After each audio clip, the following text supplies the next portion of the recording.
పోలవరంపై CM Chandrababu special focus పెట్టారు. పోలవరంపై ప్రభుత్వం ప్రత్యేకంగా శ్వేతపత్రం విడుదల చేయనుంది. సోమవారం పోలవరం కార్యక్రమానికి చంద్రబాబు శ్రీకారం చుట్టనున్నారు. కేంద్రం నుంచి రావాల్సిన నిధులపై ప్రత్యేక దృష్టి పెట్టనున్నారు. మిగిలిన ప్రాజెక్టులను పూర్తి చేయడానికి చంద్రబాబు ప్లాన్ చేస్తున్నారు. నిర్దేశిత సమయంలోగా ప్రాజెక్టులను పూర్తి చేసేలా ప్రణాళిక రచిస్తున్నారు. సోమవారం సీఎం చంద్రబాబు పోలవరం పర్యటనకు వెళ్లనున్నారు. ఏపీలో కొత్తగా సీఎంగా బాధ్యతలు చేపట్టిన సీఎం చంద్రబాబు నాయుడు తాను చెప్పినట్లుగానే ప్రక్షాళన మొదలుపెట్టారు. పాలనలో తన మార్క్ కనిపించేలా ప్రక్షాళన చేస్తున్నారు. తిరుపతిలో చెప్పినట్లుగానే టీటీడీ ఈవోను మారుస్తూ నిర్ణయం తీసుకున్నారు. ఇవాళ పార్టీ కార్యాలయంలో నేతలతో ఆయన సమావేశం కానున్నారు. తనతో పాటు ఎమ్మెల్యేలు, మంత్రులు, కీలక నాయకులు నిత్యం ప్రజలకు అందుబాటులో ఉండాలని ఆదేశించారు. ప్రభుత్వ నిర్ణయాలను సైతం వేగంగా అమలు చేసేలా ఉండాలని అధికారులను ఇప్పటికే సీఎం ఆదేశించారు. ప్రభుత్వ పాలసీల ప్రకటనకు ముందే సమగ్ర కసరత్తు చేయనున్నారు. ప్రభుత్వం తీసుకున్న నిర్ణయాల్లో జాప్యం ఉండకూడదని అధికారులను సీఎం ఆదేశించనున్నారు. విద్యుత్ కొనుగోలు అంశంలో justice L Narasimha Reddy commission speed పెంచింది. ఇవాళ మాజీ సీఎం కేసీఆర్ విచారణకు రావాలని ఆదేశించింది. ఈ నెల 15 లోపు విచారణకు హాజరు కావాలని కమిషన్ ఆదేశించగా కేసీఆర్ జూలై 30 వరకు సమయం కావాలని కోరారు. విద్యుత్ కొనుగోలులో ఇప్పటి వరకు 25 మందికి కమిటీ నోటీసులు పంపించింది.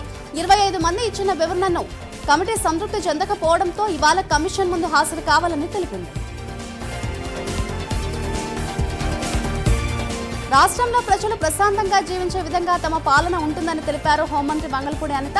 మంత్రిగా బాధ్యతలు స్వీకరించిన అనంతరం సెక్రటరియట్లో సీఎం చంద్రబాబు వద్దకు వెళ్లి మర్యాదపూర్వకంగా కలిశారు. అనంతరం మీడియాతో మాట్లాడుతూ హోంమంత్రిగా సీఎం చంద్రబాబు నాయుడు తనకు అప్పగించిన బాధ్యత సమర్థవంతంగా నిర్వహిస్తామని తెలిపారు.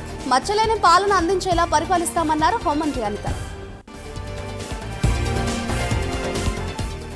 కృష్ణానది ఎగువ ప్రాంతాల్లో కురుస్తున్న వర్షాలకు శ్రీశైలం డ్యాంకు స్వల్పంగా వరద నీరు వచ్చి చేరుతోంది. ఇంట్లో 15,131 క్యూసెక్కుల నీరు వచ్చి చేరుతోంది. శ్రీశైలం డ్యాం పూర్తి స్థాయి నీటి మట్టం 885 అడుగులు కాగా ప్రస్తుతం నీటి మట్టం 810.90 అడుగులుగా ఉంది. శ్రీశైలం డ్యాం పూర్తి స్థాయి నీటి నిల్వ సామర్థ్యం 215.8070 టీఎంసీలు. హైదరాబాద్ బాచుపల్లి పోలీస్ స్టేషన్ పరిధిలోని నిజాంపేట్ రాజీవ్ గాంధీ నగర్ లో ఎన్ఎంసీ కార్పొరేటర్ ప్రసన్న జగదీష్ యాదవ్ ఇంట్లో పేకాట ఆడుతున్న 12 మందిని బాచుపల్లి పోలీసులు అరెస్ట్ చేశారు.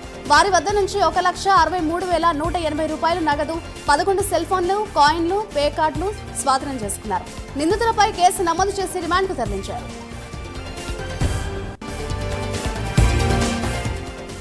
ల్యాండ్ టైటిలింగ్ యాక్ట్ ను రద్దు చేసినందుకు రైతులు సంబరాలు జరుపుకుంటున్నారు. ముఖ్యమంత్రిగా ప్రమాణ స్వీకారం చేసిన చంద్రబాబు ల్యాండ్ టైటిలింగ్ యాక్ట్ ను రద్దు చేస్తూ 2వ సంతకం పెట్టిన సందర్భంగా కృతజ్ఞతలు తెలియజేస్తూ కృష్ణా జిల్లా బాపులపాడు మండలం రంగన్నగూడెంలో చంద్రబాబు చిత్రపటానికి పామాయిల్ గింజలతో అభిషేకం చేశారు రైతులు, టీడీపీ నేతలు. సాగునీటి వినియోగదారుల సంఘాల సమాఖ్య రాష్ట్ర అధ్యక్షులు ఆళ్ల వెంకట పాల్గొన్నారు.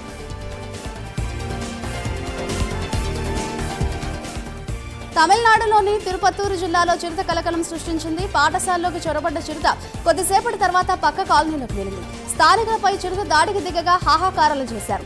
చిరుత దాడిలో గాయపడిన ఇద్దరిని ఆసుపత్రికి తరలించారు.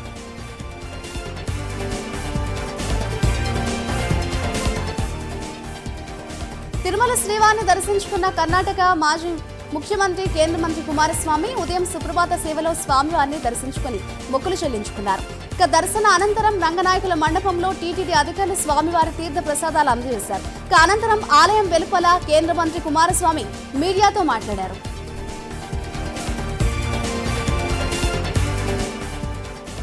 అలిపిరి కాలిబాట నడక మార్గంలో తిరుమలకు నడిచి వచ్చారు హీరో సాయిధరం తేజ్. సాయంత్రం అలిపిరి నడక మార్గంలో నడిచి వచ్చి తిరుమలకు చేరుకున్నారు. ఇక నైవేద్య విరామ సమయంలో శ్రీవారిని దర్శించుకున్నారు.